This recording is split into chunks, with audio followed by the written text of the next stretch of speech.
Last sales meeting of the year. Glad to see all 12 of you. Brett, is this all we could get today? Good to see you, buddy. We're gonna do a quick video. The girls picked it out and they said, dare you not to cry. Is that what you told me? Okay. All right. Yes, I watched it. I'm not telling you.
He's playing in the World Cup today.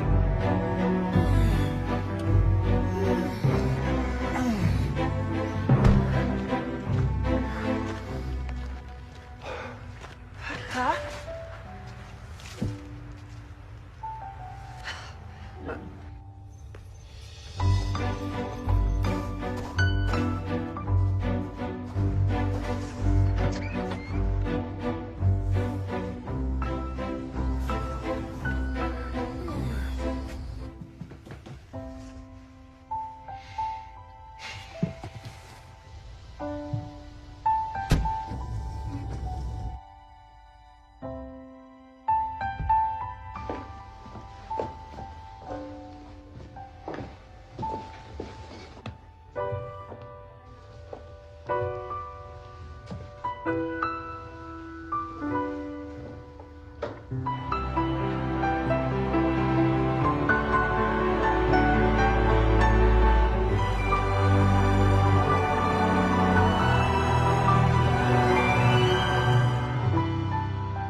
Good morning.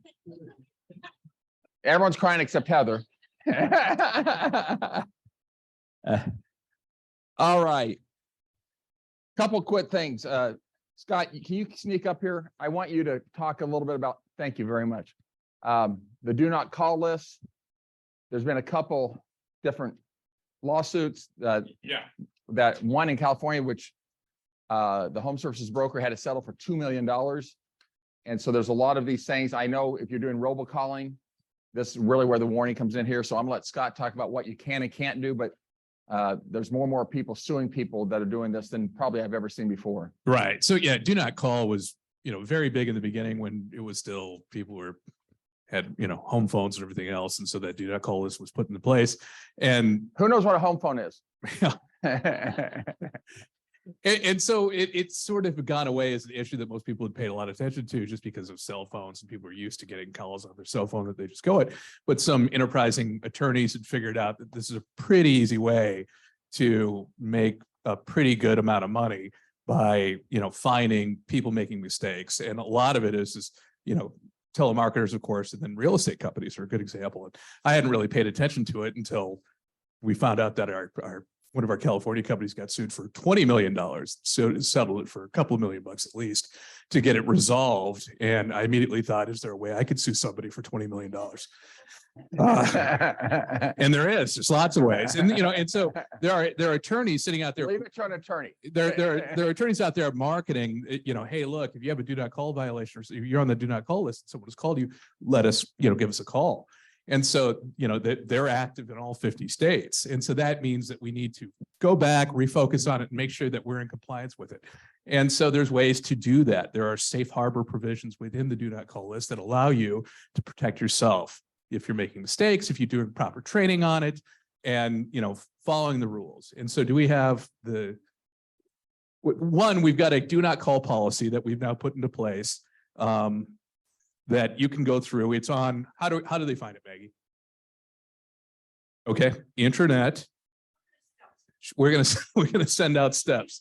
It's on the internet. So we have a do not call policy, which is, it's a good thing to go over because it also tells you about our policy and how to stay in compliance with that policy too, because it protects you. Because when they sue the person who made the call, and then they also sue the brokerage. And so you become personally liable in these cases for the violations, and the violations are significant. And every message does not cover it. Right. Does not pick this thing up. And so the violations are between $500 and $1,500 per call, per contact, per person. And so when you start thinking about class action lawsuits, if you did 1,000 calls and you did them 3 times, every time you did that, anyone who's on that do not call list, that is a statutory violation that immediately sets you, there's no defense to it. You're in violation if you've not, taken steps to protect yourselves. And so you're looking at a fine of between $500 and $1,500, plus you're paying the attorney's fees of the lawyer who's bringing the lawsuit. And of course, they're not going to just stop with you. They're going to try to, or with one complaint, they're going to try to find a class action that they can establish so they can go after you for every call that you might have made that been a violation. And then they're going to go, of course, after us as the brokerage too, because you are with us and you are seeking business for it. So there's lots of reasons to protect yourselves from these things. And so we have our do not call policy training. Let's go to the do's and don'ts. That's probably more important. So there's do not call refresher. Calls to expired listings. I think a lot of people think you can call expired listings. If they're not on the do not call list, you cannot call them to try to solicit the list. If you have a buyer that might want to buy that house, you can contact them and say, hey, I see that, you had your house listed, it's no longer listed. I might have a buyer. And if that leads to a listing, that's okay. But that has to be your way into that transaction. So you're in compliance. You're talking about having a buyer because they're trying to sell something. Same thing with for sale by owners. You can call them. You're not supposed to call them to try to solicit the listing. You're supposed to try to call them and say, hey, I potentially have a buyer for your property. Again, if it goes into the potential for you to be able to list it, that's okay. It's basically how you approach it and how you're going in, which is, again, they're trying to sell something. And so you have to have somebody who might want to buy it. So you're in compliance with do not call. And again, do not call only refers to situations where they have registered their phone number on the do not call list. How do you find that information out? We have now subscribed to a service, and that service allows you to look for numbers. This is updated every 30 days. So if you want to make 20 calls or 30 calls or something like that, you can run all those numbers through this service, and it'll tell you whether that number is on the do not call list.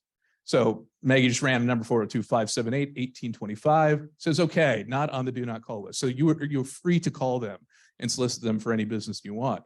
Other exceptions for people that you might have had contact or in business with who are on the do not call. If you've done business with them in the last 18 months, you can contact them. And if you can contact them, if you contact them within that 18 months, you can have 3 more months after that to recontact them, to make contact to them again. So that is an exception to the rule as well. But that would include people, not just that would include people you've met through an open house that you got contact information, Right. Other people that you've started a relationship with where Yeah. they've gave you contact information. Yeah. And of course, if they've given you your contact information, they have basically said it's okay to contact them. The real problem is robocalling with recorded messages. The only way that can comply is if that person who's on the do not call list has given you written permission to leave them a recorded message on a do not call. And so if not, that's just a clear violation of the rule. There is no defense to that. You're in trouble. You know, other things, arranging showings, exceptions, of course, we talked about, are the, you know, the 18 months if you've done business with them. You know, and then we go with the exemptions and the penalties, you know, because there can be both a civil lawsuit, and if someone makes a FTC complaint, they can also hit you, and they can hit you for $11,000 per violation per call. So, yeah, I mean, when they approach you, they don't approach you with, hey, you owe us $1,500 because you made one bad call. They're saying, look, I'm a lawyer. This is my class person. He's going to be the first person, then I'm going to build a class against you. And so when we do that, it's not just this that you're looking at, it's everyone else that we can find that you contacted that were not on the do not call list. Well, how do they build that case? Well, they go through discovery. You provide the information to them to show that you were violating the do not call list, because they're going to see every number that you have. And so there are services, and you've got to be very, very careful with who you select. If you want to use these services to contact people, there are companies that do a very good job of it. They are do not call compliant. They do the searches, they put the numbers in. Others do not.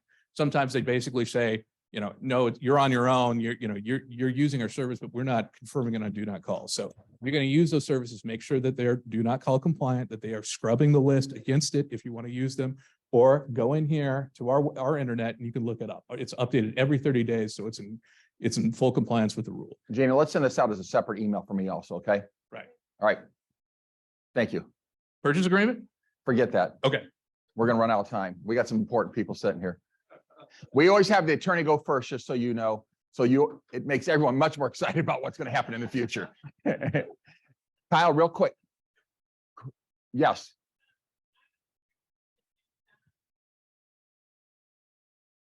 Any contact, yeah. Any contact. So text message is just a contact. Call for purposes of chat. Go ahead, Kyle. All right, guys. So some of you are probably familiar with our DeGallo's program for agent benefits, agent 401ks, taxes, holding insurance. We got a new rep today. I'd like to introduce Michael Kent is here with us. He's just going to introduce himself. We're going to put his contact information up.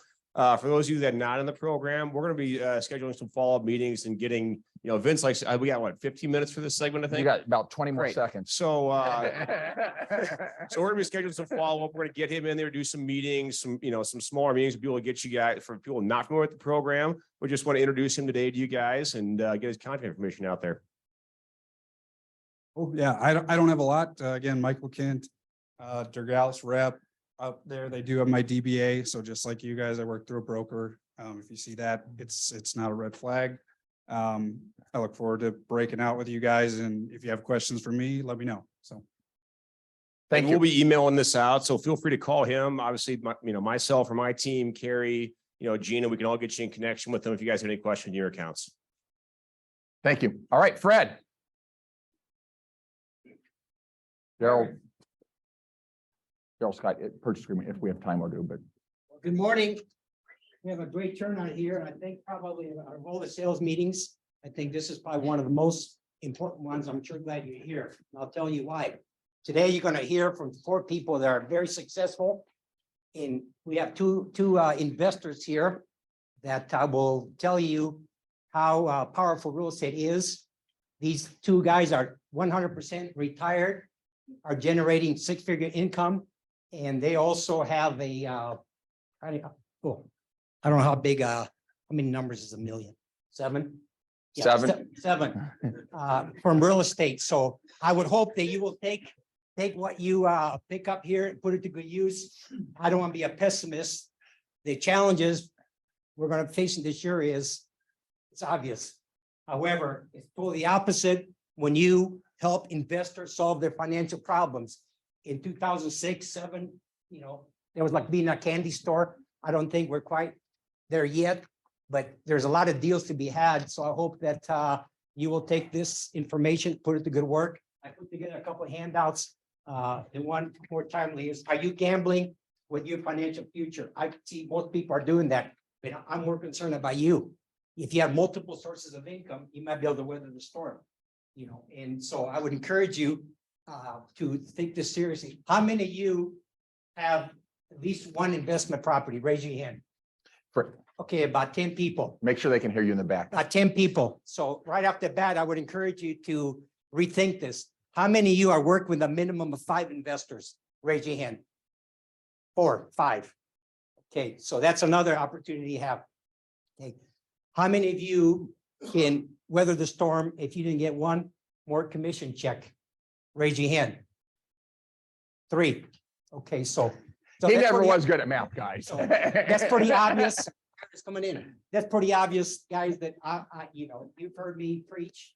I care about you. Some of you don't know, you need to take this serious because financial freedom is within your reach. Well-built retirement income is within your reach.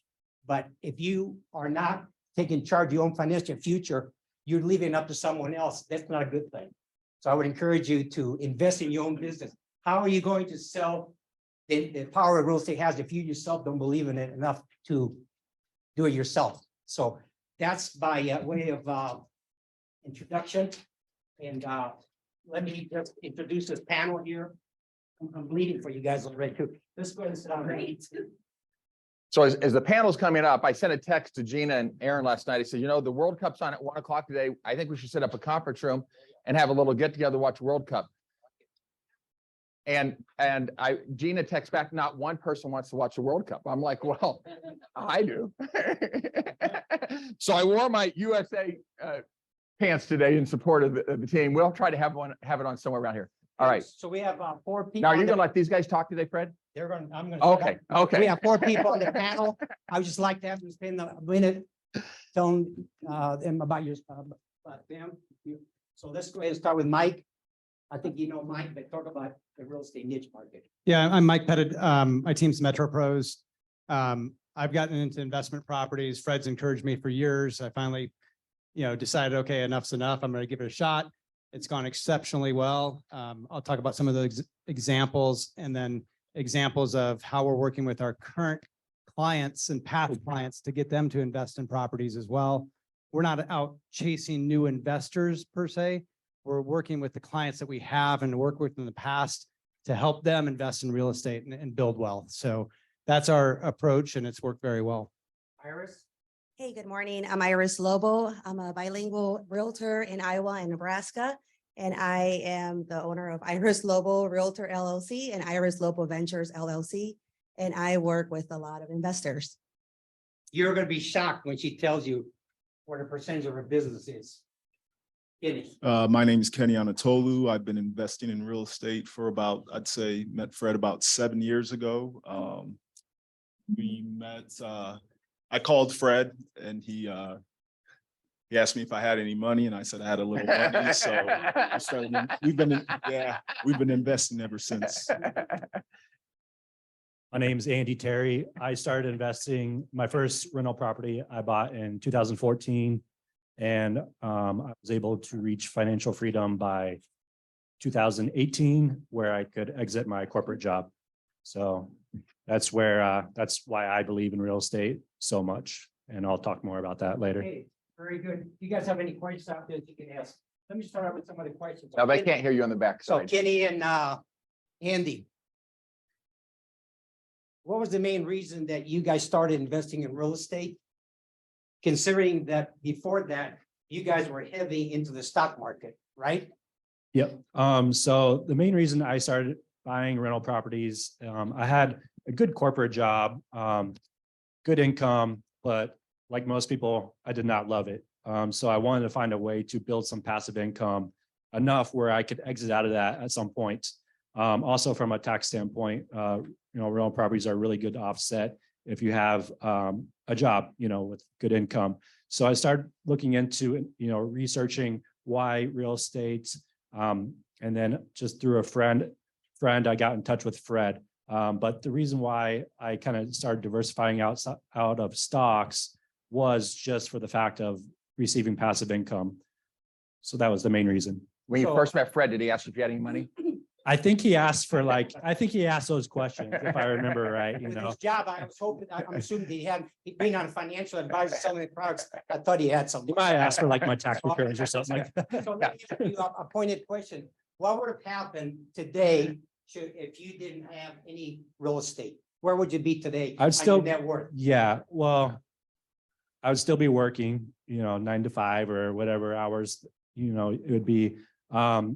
full-time job. Net worth would obviously not be as high because of the way real estate has just blossomed over the last 10 years. So Yeah, just listen to what he just said. I don't know where you guys are if you don't have any real estate on your portfolio. Okay, Kenny, what about you? So I retired at the age of 31, but still needed to make some money. Didn't want to pull from the money I did have. I played professional football for a few years in For what teams? Carolina and Minnesota. And Skull. There you go. Yeah, so needed to find a way to make some money. So me and my wife were watching those HGTV shows, and I said, I think I can do that. I can flip a house. So got connected through Fred. We started doing some flips, and that was good. And I learned a lot about capital gains at that point. So that's not what I wanted to do. And he finally convinced me into investing in real estate just by, actually holding on to the properties and getting rental properties. So we started doing that. And I learned really quickly, my goal was just to make enough money just to cover my mortgage. And then, you get 3 properties, 4 or 5, and you start doing the math, and, you figure out, wow, this is pretty good. And it's a lot better than working a 9 to 5. And you just kind of keep going from there. So for me, I learned really quickly what my financial advisor was telling me: invest in the stock market, diversify as far as bonds and stocks, heavy stocks, low percentage bonds. But the market kept going up and down. And today, the market hasn't been good this year. Last year was great. So the inconsistency of the roller coaster of the market, I'm naturally a conservative guy. That didn't work for me. Kenny, expand upon, you made a statement. Most of them understand it, but not everyone. You said I got in it to watch TV, to flip houses. Yeah. And I learned about capital gains, right? And the difference in taxes on, you said Fred said to hold that. Can you expand upon that a little bit? Yeah, I mean, just the simple math of, if you hold a property, you have a lot of expenses, depreciation, you got a lot of things you can write off. And when you hold on to those properties, you really, I think Andy and I specifically, we kind of started at the same time. We just started paying taxes a couple of years ago, right? And, it's like, it's just, yeah, we started actually showing income in our taxes a couple of years ago. So now we're in an unfamiliar place, but. The one you're getting depreciation and expenses, go ahead. full disclosure, we do pay taxes. You do pay taxes. Okay. This is being zoomed. Who knows if the IRS is looking or not? But then the second part of this, if you flip a house, it's ordinary income. So you're paying at possibly a 37% federal tax rate plus your state income taxes. But if you hold it and sell it later and it's a long-term gain, it's at a 20% federal tax rate. So you're paying a lower tax rate on your gain if you have to pay the taxes on it. And then I want to get into 1031s and other things. Just keep in mind one thing, these guys are not buying houses for $200,000. So they have a program, they stick with it. So a lot of people think they need to buy a house in West Omaha, but they don't want to be inconvenienced to have to drive 10 minutes to look at their rental property. So these guys understand, they drive from Elkhorn and to go to the same location. I used to be the mayor of Benson. These guys are taking over now. So, okay, the next question, everybody. When did you guys realize that you really had a great thing going? When you started investing? Well, for me, I mean, again, Fred kept pushing me into, investing in properties, and my son was going to start in graduate school out in Colorado. And I said, okay, well, I can either spend $55,000 in rent while he's out there, or I can buy a property.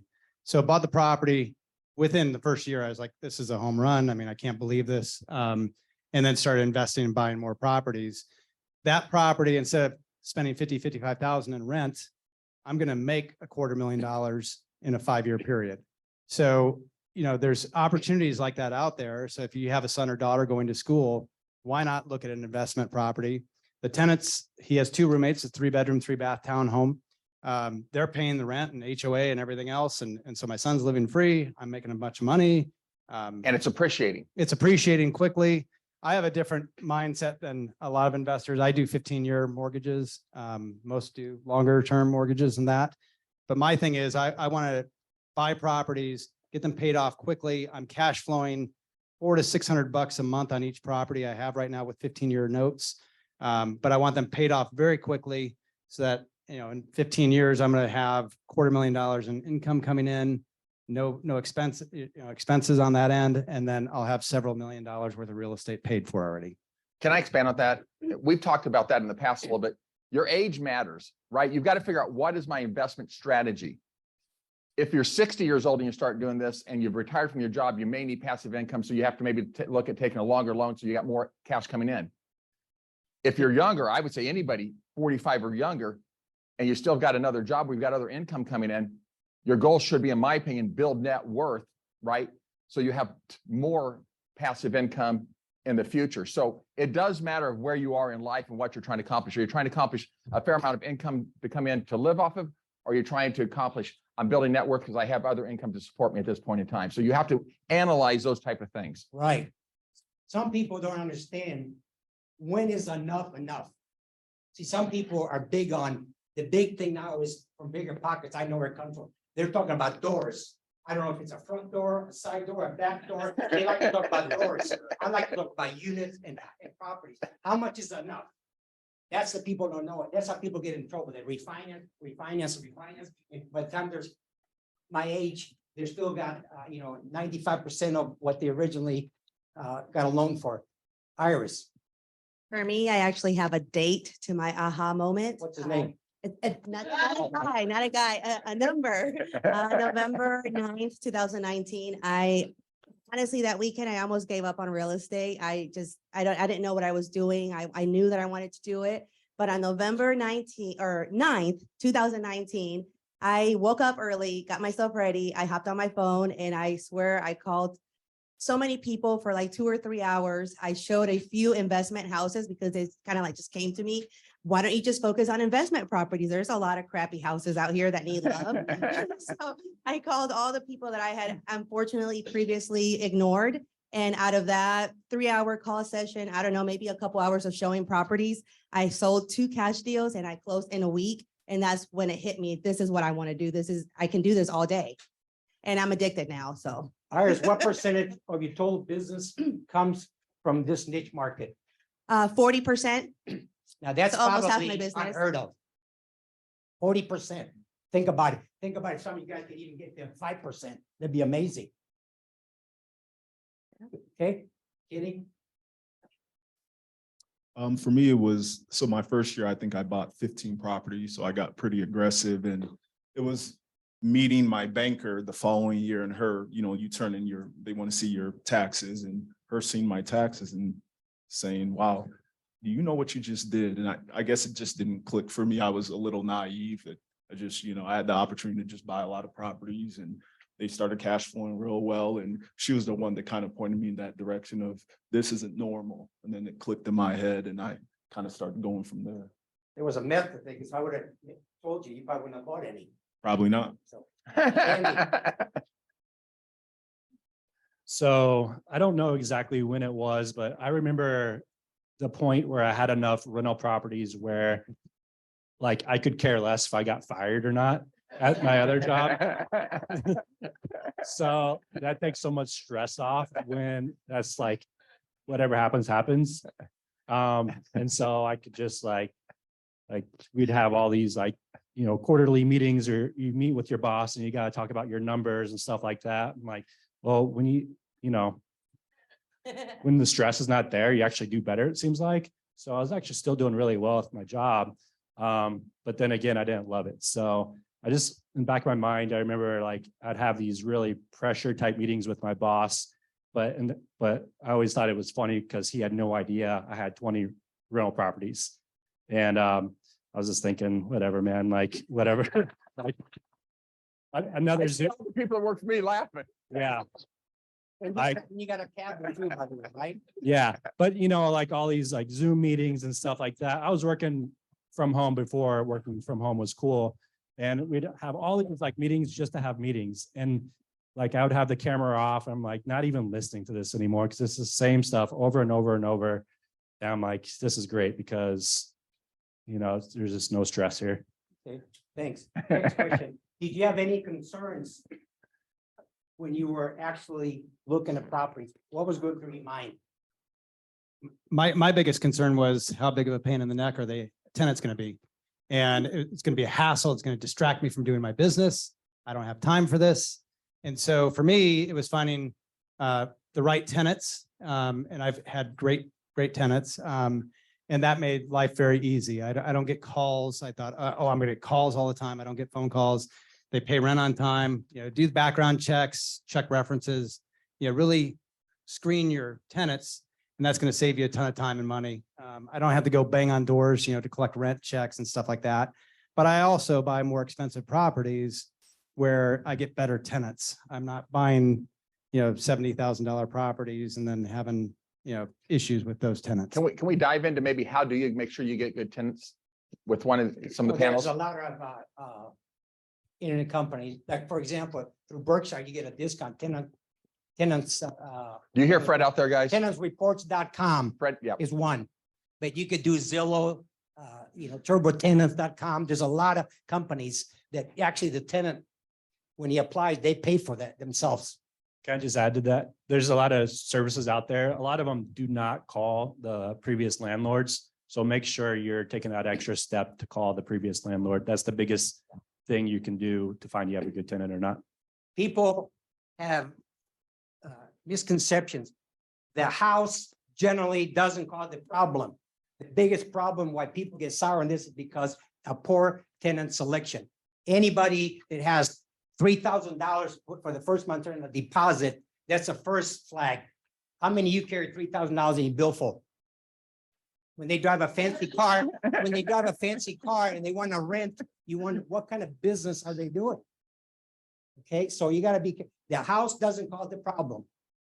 I'd also find a service where the tenant has to pay for the application through like a credit card. Because if they can't pay $30 or $40 for an application, then that's a red flag. Kenny, did you already say? Yeah, but your question was. My question was, Red flags. what's My the biggest concern- concern when you started? My biggest concern was Leave me I'm. out of it. Yeah, my biggest concern was, I'm terrible with anything that has to do with maintenance, construction. That's not I'm a pretty boy. I just, I'd rather, I'm stay in a nice hotel. I don't have no woods, no camping, none of that.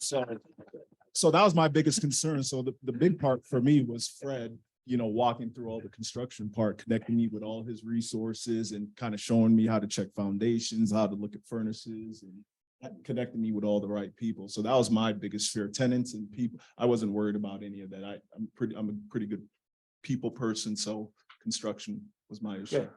Iris? For me, I think you guys can relate on this one, being agents yourself, experience, lack of confidence. I didn't know what I was doing. So the trick for me was I had to hurry up and learn it. Really fast and just have intense attention to detail. So when I'm walking through these houses, I have masks in my cars, I have flashlights. I come prepared because I want to make sure we look at every single corner of that property. So in other words, it took time for me to become an expert and I just went at it and I just learned my trade really fast. Is there certain inspections that somebody should do to make sure the house is? Absolutely. If you can get away with a sewer inspection, ask for it. That's the most expensive one that I found working with investors. That's going to be the big cost in your purchase. But anyway. You're very good. Let me tell you what's more important of all inspections. I would not represent a buyer if they didn't want to do a sewer inspection. You can spend $10,000-$15,000 on a sewer line. I would recommend that you do that. If they say no, pass on their house. Do not spend the time with an investor if they don't want to do a sewer inspection, because they'll come after you. In the end, they'll say, did you advise your client to do a sewer inspection? About $129.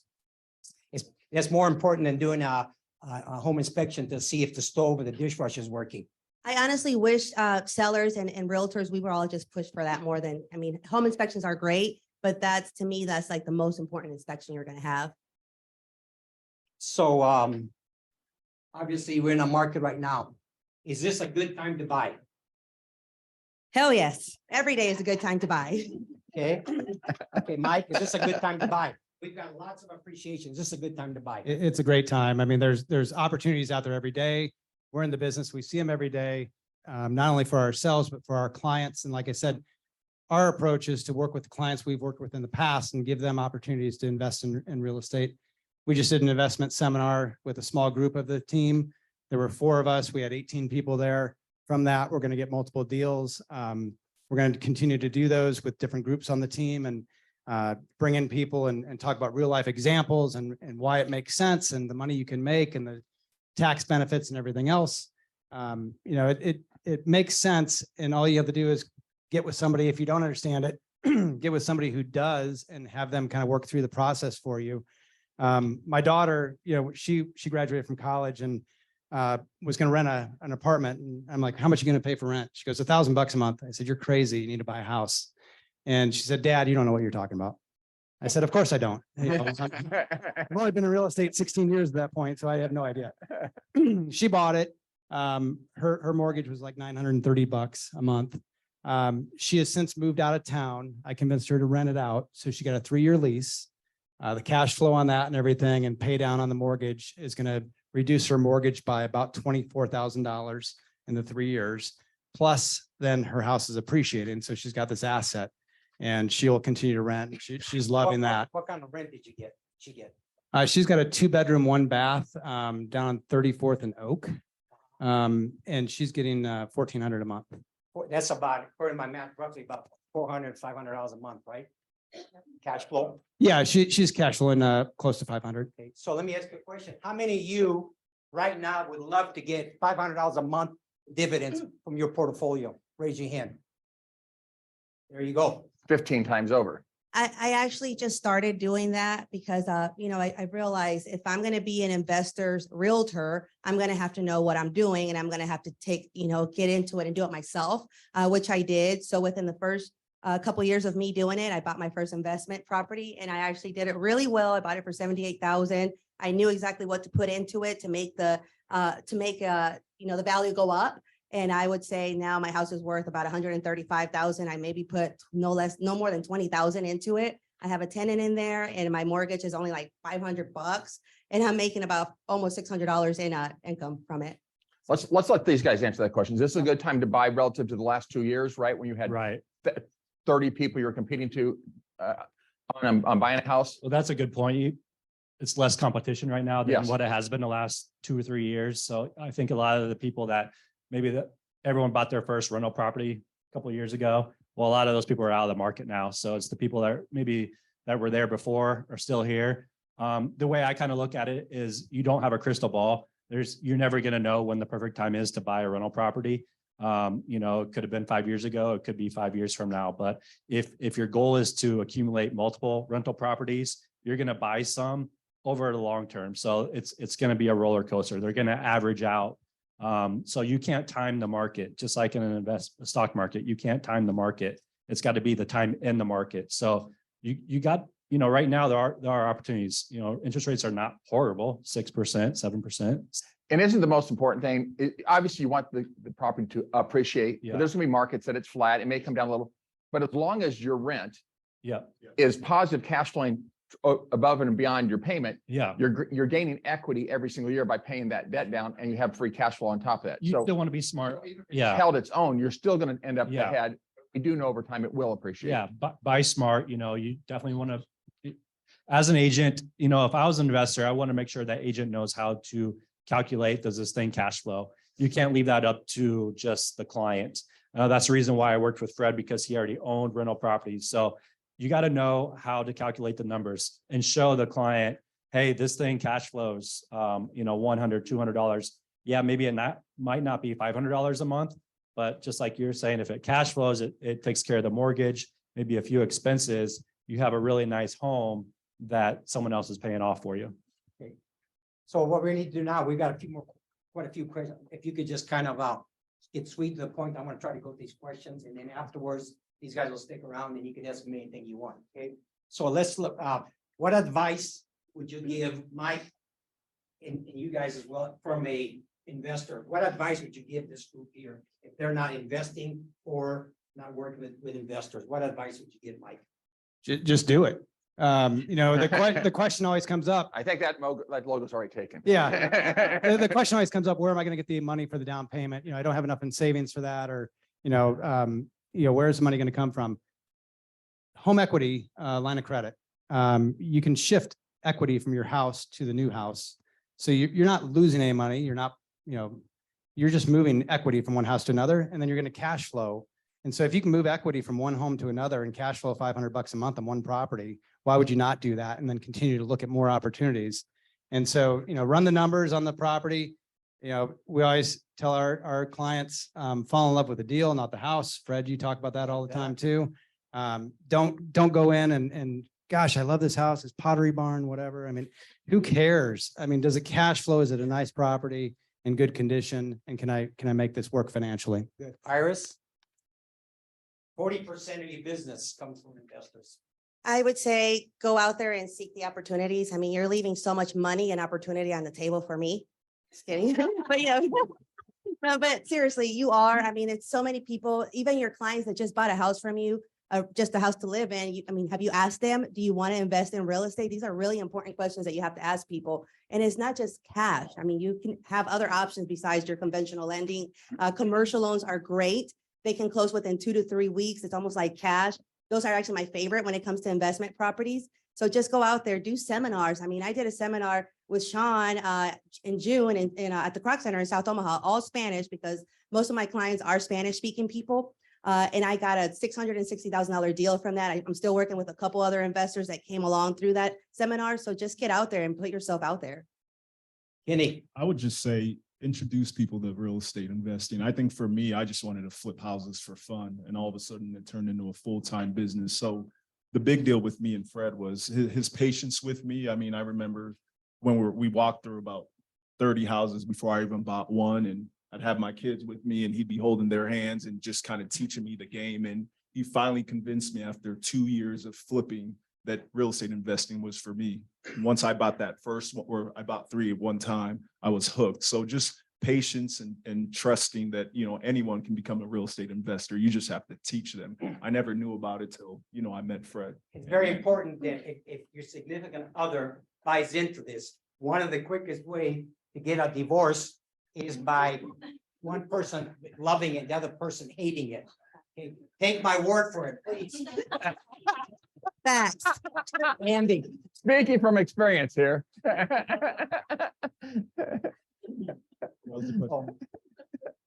The advice you give this. Okay. If they're to work with investors or just. Yeah. investing. I mean, you got to find out the client's why. Why would they want to get into the rental market? If it's to build passive income, build enough, side income to offset their job, then there's, Omaha is one of the best markets in the nation. There's no way I could have done this in Denver as far as accumulating, 30 some properties. There's no way. I mean, my capital would have been gone after a couple of deals, where in Omaha, it's still a good market where you can buy a good investment property for under $120,000. Even in like Kansas City, you can't really do that anymore. So you guys are in the right place at the right time still. And, all it takes is just buy one, start with one. And then once you see how it cash flows, do another one and just keep building that. Where the thing about real estate is so powerful, and my background is in investments. I have had my series 7, series 6, all that.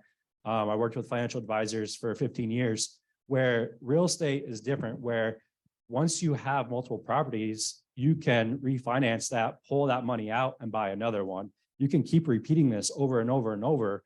And that's how I was able to build a portfolio of homes, is the power of the leverage. And you can't do that with other investments. That's where real estate is so powerful. So start with one. One of the things I never use the word, are you interested in investing in real estate? Because if they were interested, is your phone ringing up the hook? How many calls any of you got last week about people said, I want to start investing in real estate? Anybody here? See, that's an example. So I just did this right here. Are you gambling with the future? These questions right here will get you, they'll lead out of your hands. If you can help people solve their problem, you believe that everybody has a problem. Either you're making too much money, you need tax benefits. Well, you're not making enough money, you're not saving money for retirement, you can't pay for your kids' college education, you don't have any money in savings. You would be in a world of hurt if you lose your job. The workplace is the worst income source of all. What just happened at Twitter? $200,000 jobs. And when you own real estate, like Andy says, you can tell them. Okay, They're number one. so. right That's what here, they all did to Elon Musk, and he is. ask, just do me a favor, ask one of your clients these questions right here. I promise you, they will answer these questions if they're honest, because it hurts. It's hurts for them to be honest with themselves. They're not saving any money. They're living from paycheck to paycheck. If you can help them, why would they say no to you? Unless they're idiots, why would they say no? to you? Help them solve their problem. Okay, so these questions are good. Next question. So you guys have done extremely well in a very short period of time. And did you ever think that real estate is that powerful, where you can accumulate, if you guys want to say how many properties you have, how much cash flow you're making, and how much your net worth went up, go ahead. You want to keep it private, that's fine too. Well, you know, when I first started buying rental properties, I didn't think I would own as many as I do now. I thought back then if I could just get 5 properties, I would be so wealthy and it'd be amazing. But then it's like one of those things. Once you do it, it's so easy that you just keep repeating it. And like, why would you stop if the market allows you to continue to buy? The bank allows you to continue to buy. These things cash flow every single time. So there really was no reason to stop going up to a certain point, you know, where you have enough is enough. Like you were saying earlier, you got to know when that point is, but there's no way I would have thought I was able to reach financial freedom in 4 years. I mean, it's crazy. And sometimes I look back and I still don't believe how that happened so quickly. But there would be times where here in Omaha, where, you know, we'd close on 2 properties on the same day type thing. So, I mean, I give a lot of credit to Fred's hustle where, you know, we would be driving around, you know, Saturdays, Sundays, multiple properties. And so the agent has to hustle. They have to find the deals for the client, and the client really has to want to do it as well. But the opportunity is there. How about you? What was the question again? Did you ever think that you would create this kind of net worth in a short period of time? And if you want to talk about how much cash flow you make, I think a lot of times people don't realize that the extraordinary amount of cash flow where you have a hard time actually spending the money. Yeah. Would that be a great problem to have, where you can't spend all the money you're making and you're able to give money to charity in a big way? That's a great opportunity that you guys have, and you still get tax benefits if you donate money to charity, especially if you didn't pay very much for it. Yeah, for me, I bought my first 3 properties. They were all cash flowing $400 a month. And I remember my wife saying, $400 just for one house, that's all you're making. And then, you know, times that by 30 in a couple of years. And, you know, she stopped working and she was working part-time and she stopped working completely. So, you know, you set little markers, you know, like I said, I wanted to pay my mortgage. It was $5,000. Then you move that stick, then it becomes 10 grand. Then you move that stick, then it's 15. And, you know, then at some point you have to be content. But, you know, the cash flow is king for me. That's what I get excited about. Well, what I get most excited about is once you get that appraisal, once you make the improvement, you get that email and you're like, okay, you can pull your money out. That's the big hit on Sunday. So yeah, you know, whatever, you know, numbers, it's all relative to wherever financial freedom is for you. But for me, it was 5, it was 10, it was 15. And then, you know, you make so much cash flow that now you start actually paying down your properties because you have excess left over. And for me, the big thing was I made a nice chunk of money in the beginning of my career as far as just playing professional football. So my goal was, and I wasn't Ray Lewis or anything, or Tom Brady. I wasn't that guy. I was a backup guy that You'd be divorced if you're Tom Brady. I was always a backup guy that you had to look really hard on kickoff and kick return and stuff. But hey, you know, it still worked out well for me. But my big deal was I didn't want to touch any of my NFL money. And I haven't had to do that. Okay, ours real quickly then. For me, I mean, I'm just now starting on my investments. I'm actually working on my third one right now that I actually like. So I have a different motto for my situation here. I look at houses and I think I do fall in love, okay? And I look at it, I want to live in this house one day. If I have to ever live in this house, I'm okay with living in this house. So that's what I'm looking for personally. For my clients, I have seen a lot of growth. I love making my clients richer. I really absolutely love that. And they know that I love that. And I've seen so many people grow that have worked with me and go from one house to this to, I mean, updating. And then next thing you know, I'm selling them their dream house within a year or two. It's just super amazing. And it's just, I mean, it's a lifestyle. It's the thing that drives me every single day. I mean, I wake up and I'm hungry every single day for success, for financial freedom for myself, for my children, for my clients. So yeah. You're really the opposite of what Andy said earlier, right? I did not love my job. And you're saying I have a passion and love for my job because not because you love the houses, because you love helping other people. That's what I'm hearing you Yes. say. I hated my previous job. I did. I worked at the bank and I hated it so Right. much. I went in my head like, oh God, I hate this place. I mean, who can like bankers or attorneys? One of the greatest satisfaction, all kidding aside, it's not about money. It's not about the money. The money will come. You'll get more commission checks. You ever dream was possible when you take care of your client and treat them the way you keep them out of trouble. These two guys right here, I can say that we are friends, even though I will not be their father, but we are friends. We really are friends. We talk, especially with Kenny, I talk quite a bit. So that's a great satisfaction. When you can help someone create that kind of wealth, that's the legacy you leave behind. And I think that's the opportunity you guys have. Last I'm gonna say question. one quick thing. We got a for- couple minutes left. I just want to say one for all the agents here. I mean, look at it this way. When you start working with investments, this is why I have a lot of listings. Some of them are not my best investments, but I get my name throughout the city. And then not just that, these investors trust so much in me that they refer me to their entire families, their friends. So I get more business by doing so. Mike, you are a visionary. You've been doing. Wow. Now, I'm gonna put a little plug, and I don't know what Mike's gonna say. Mike, your entire team went to the residential investment special designation. How many out of that are working with investors? Was that worthwhile spending the money? It was worthwhile spending the money going to Fred's classes. I've got 4 or 5 that are investing in properties themselves. And then I would say probably 60% of the team has worked with investors. And, it's single family homes all the way up to Colleen on our team sold a $3.8 million building to a client of hers who has a business and needed to buy a property. And so, she made close to $100,000 on one deal. And it was just working with a client of hers. So, there's other opportunities. It's not just buying single family homes. We all know people that own businesses and need to buy properties to move their business into. So those are great opportunities. My wife's always telling me, she's like, why aren't we buying more properties? This is so easy. And I'm like, well, it is easy, but it's easier for you because you're not doing anything. But it's true. It's true. It is very easy to do. Just have a plan.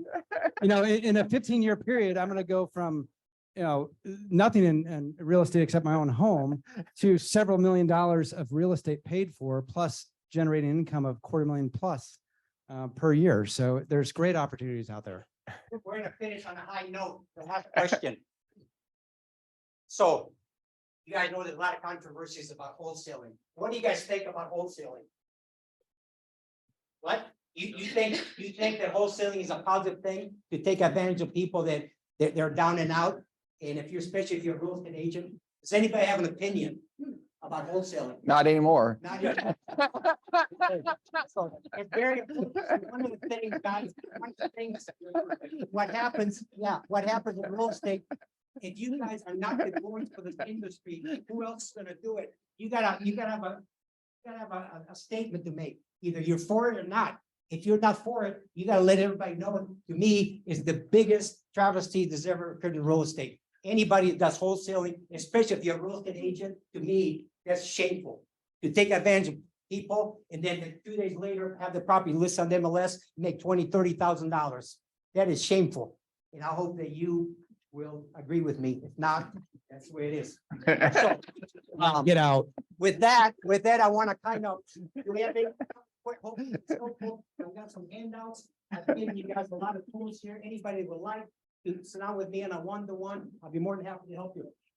Any other question? I mean, does anybody have any questions of any of these guys? You got, For now, 'cause I don't have that many. they're all shaking their head. Yes, Mike, I do. Yep. your wife does. It's easier than you think. Yes.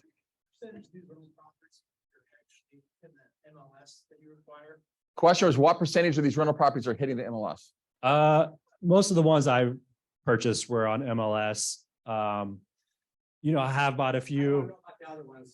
Yeah, well, let me just say, All of them. let me just say, I have bought some through wholesalers, but I would absolutely not recommend if it's your first rental property, buying through a wholesaler is very dangerous, extremely dangerous. I had already 15, 20 properties accumulated before I ever bought a property through a wholesaler. So you got to know what you're looking for.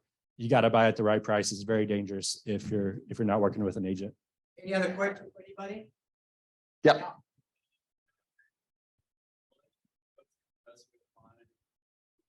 What's the best way to find deals?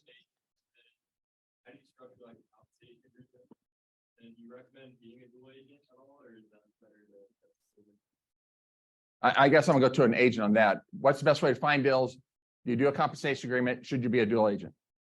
I've been a dual agent before on investment properties. I don't have a problem with that. I mean, it's just making sure that you're doing everything right and taking care of both parties. There are situations where it can be a little more difficult, but for the most part, I think it's fairly easy to do if you just handle it correctly. And what was the other part of the question? So we're out looking for deals again with clients we're already working with. So we're having conversations with those clients all the time, seeing if they want to buy properties, see if they want to sell properties, invest in properties out of state, in resort areas and things like that. So that's what we're doing. We're not going out, doing mass mailings and looking for the random needle in the haystack. We're working with our current client base to get that. One way to do it is if you, when you're in this game, other agents from other companies will actually call you. I've gotten a lot of calls and I let the agent write the offer. They gave both sides of the commission. Some people said, why would you do that? I'll let them make $3,000 and I'll make 30.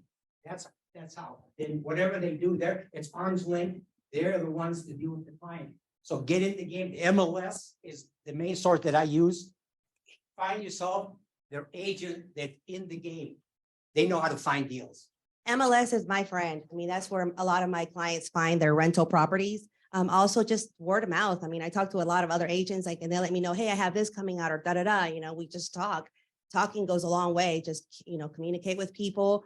I do things that are weird. Like if I see a big old dumpster outside of a house, and I see the people out there, I go straight up to them. Hey, are you guys selling? And I got deals that way. So don't be afraid to step up and do stuff that, that are bold that you normally wouldn't do. One more question and we're done. One more question. What's your sweet spot price point for It's hard to say because it shifts as the market changes.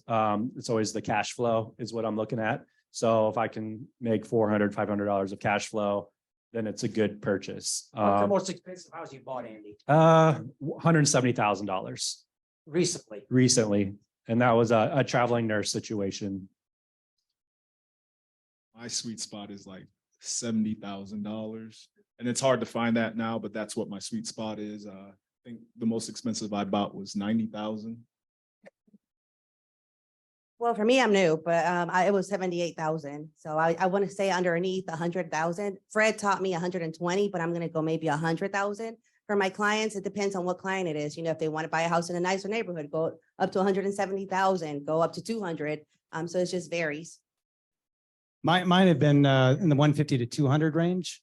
And then the Colorado townhome, I paid 300 for that, but I mean, it's cash flowing and doing exceptionally well. So The most I ever spent in what is it, about 55 years now, right?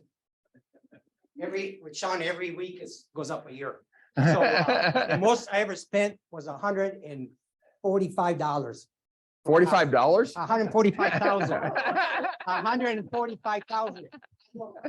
As low as 18,000, 20,000. And those are the ones that are making a ton of money.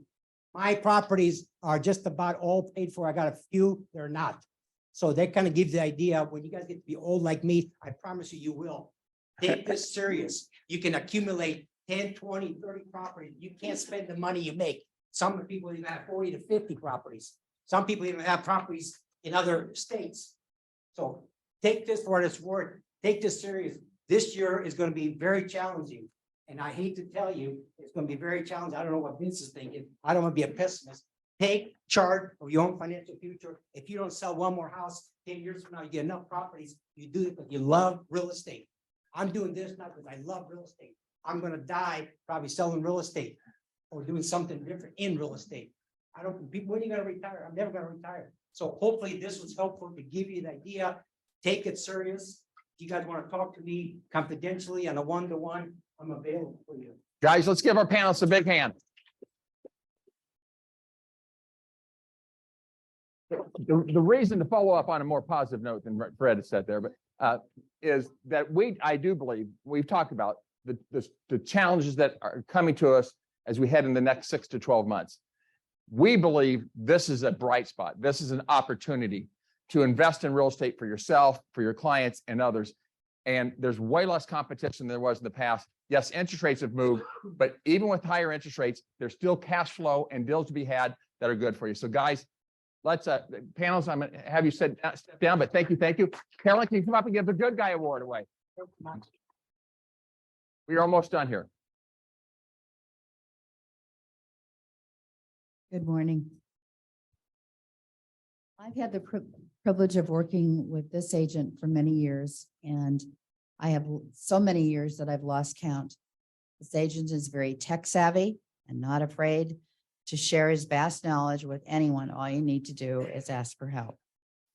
This agent has excellent marketing ideas, sometimes offering more great ideas than you really need.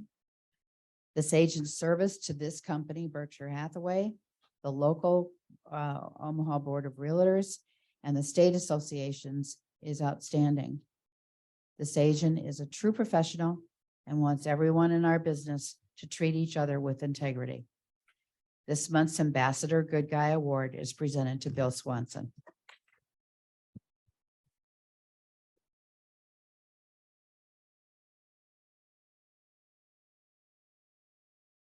You got 15 minutes, Bill. Kidding. Yeah. Realtor Ring Day is Friday. It's going to be 50 Thanks, plus Carolyn. degrees. OmahaRealtors.com. Go sign up. It'll be worth it. Thank you. Guys, company Christmas party Thursday night at a View on West Shores. It is a cash bar, so bring some cash. There's a bank in the box if you, I don't know, what is that what you call them? ATM, whatever you call those things. Just carry cash in your pocket. Guys, thank you very much. Have a wonderful, wonderful week.